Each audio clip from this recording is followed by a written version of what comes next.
Hey folks, Johnny Zero here.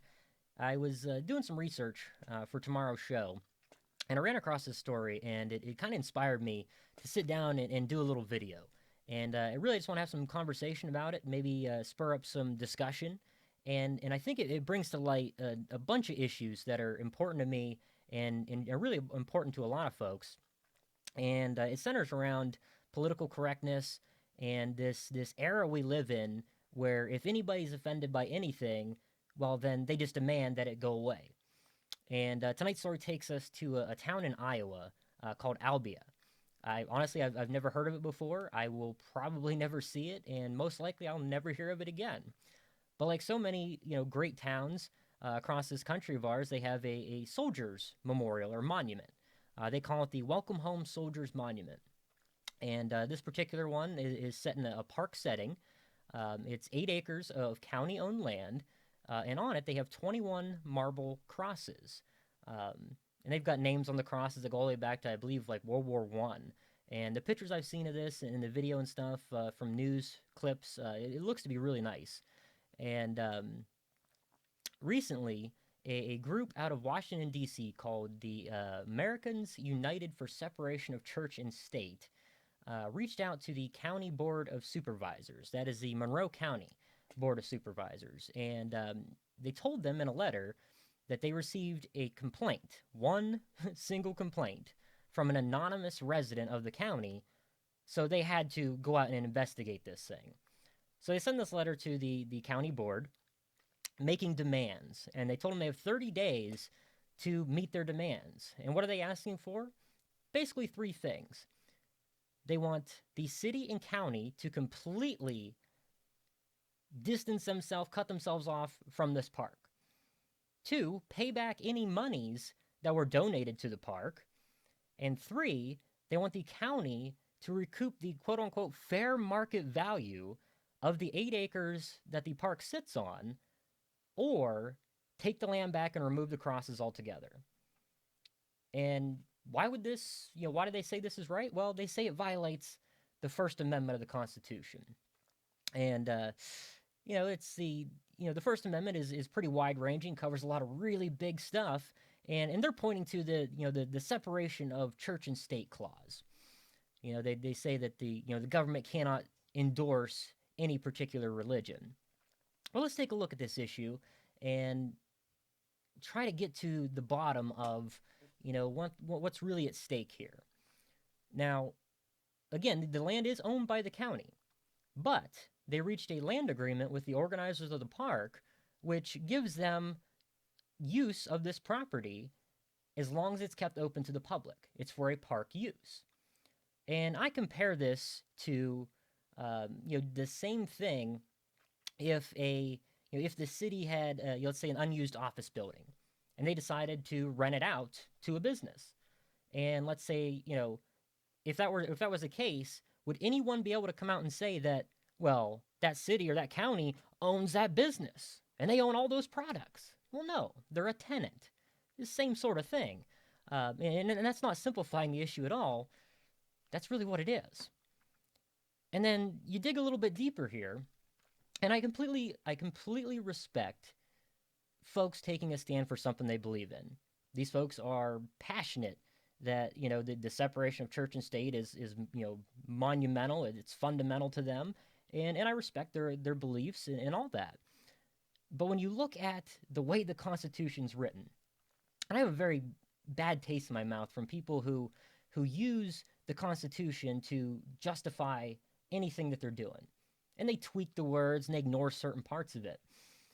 So they're pointing to the separation of church and state. Well, personally, I don't believe this applies here. One, the city didn't build this monument. It was done by private organizers. Majority of this thing was privately funded. Now, the taxpayers did give money from their motel hotel tax to help with upkeep. The taxpayers did that. I did, from everything I've read, that was voted on and it passed. Okay, so that's not an endorsement by the county. That was endorsement from the taxpayers. And the biggest sticker here comes down to states' rights. And the First Amendment very specifically applies to the federal government. that Congress and the federal government shall not endorse any religion. At best, this is a city or county level issue, most likely county because they own the land.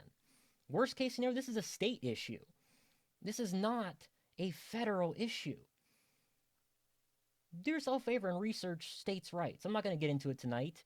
It's something I talk about on the show all the time, but states' rights were heavily favored by the founding fathers. They didn't want the federal government digging into every single issue of every single person's lives and trying to run every city, every state, every county, the whole deal. They wanted federal business and they wanted the state business. This would fall under that. You know, one person complained, one anonymous person. I have a problem with that anyway.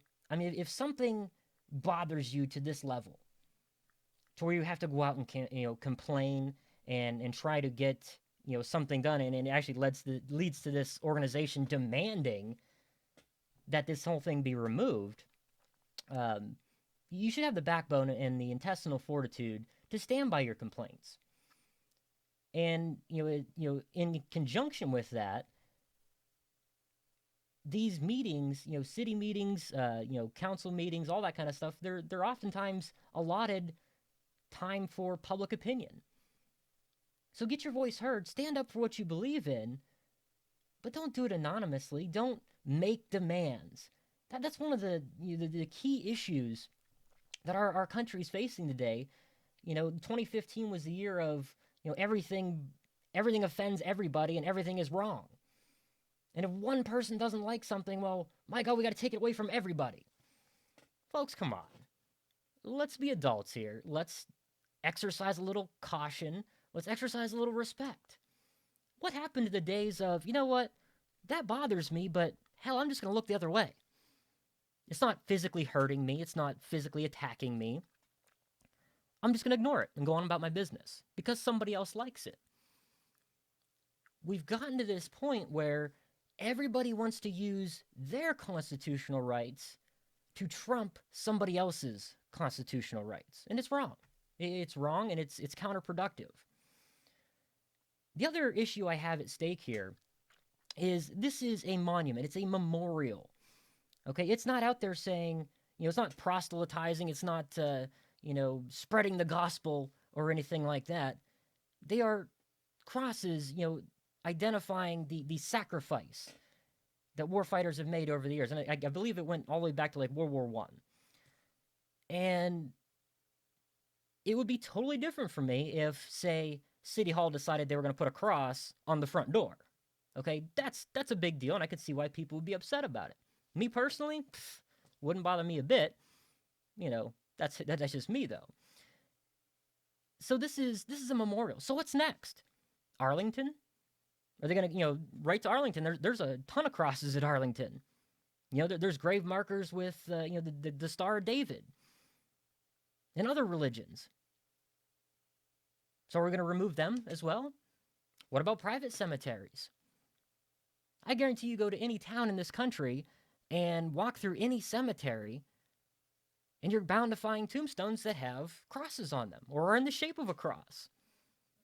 Do we now have to ban them and get rid of them? It's ridiculous. It's absolutely ridiculous.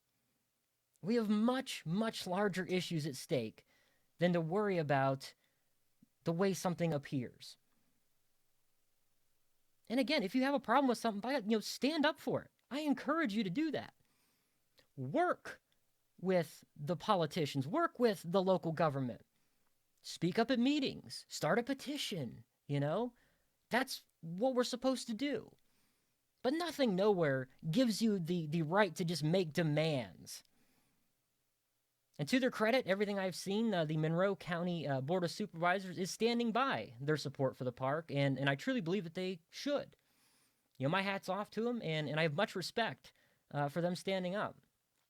So let me know what you guys think about this. I'll post up some links to the articles and that in the comment area. But spread this around. Let's raise the awareness of this, and let's open an actual conversation. A back and forth, an exchange of ideas. This is what old Johnny Zero believes. Am I 100% right? Who knows? But this is what I believe. What do you believe? Share it around, post it up. Let us know, what do you believe on this issue? And if you happen to be, in the area, the state of Iowa or anywhere surrounding, and you want to get your voice heard, I'll post up some websites where voice your support of it. And they're actually holding a rally on May 15th, 3 p.m. The address is 6451 Highway 34, Albia, Iowa. And we'll post up the link to the event itself in the comment thread as well. So I want to encourage folks, this is an all call. If you're tired of the same old same, if you're tired of being told you can't do something or you can't have something because one person's offended by it, if you're tired of having your rights denied or lessened, all in the name of protecting somebody else's rights, maybe you should, speak up, take part. And again, I highly encourage anybody, and I ask you personally, if this speaks to you, if you want to stand in support of this gorgeous monument, they call it the Welcome Home Soldiers Monument in Albia, Iowa, take a stand and consider going to that rally May 15th there in Albia, Iowa. Thanks, folks. Let me know what you think. Post it up in the comment area and share the video around. Let's get the word out. Have a great night, folks. Johnny Zero's out.